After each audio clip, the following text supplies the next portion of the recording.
Yan guys, part 2. Nag-wiring na ako dyan guys. Pinagkakabit-kabit ko na yung mga wire para magkaroon ng ilaw. So yan. Medyo mabagal lang kasi nasa baba kasi yung nakalapag kasi sa sahig yung signage. So yan, nagtitip na ako dyan. Ilalagay ko na ng tip yung wire. Ayan, nalatag ko na yung isa. Dito naman ako sa transformer. Yan.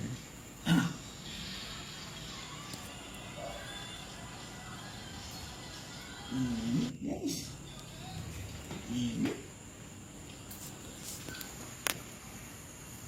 Yan, pansin dyan nakayuko ako guys kasi hindi kasi pwede higa yung signage, kaya medyo nakayuko ako dyan.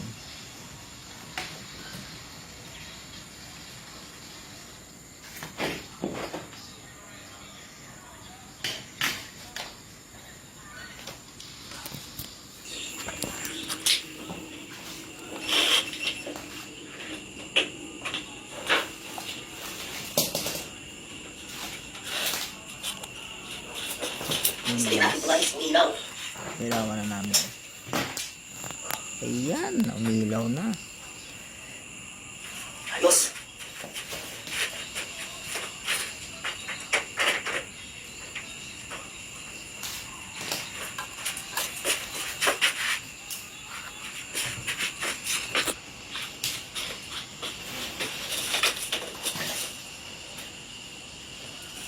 Yan, nilalagyan ko pala ng pangdikit yung ilaw kasi medyo umaangat siya.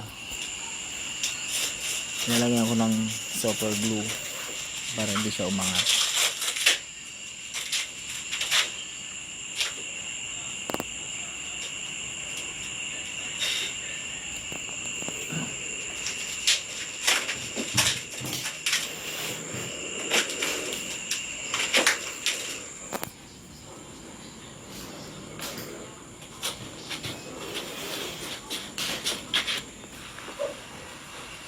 Guys, dalawa na yan, umilaw.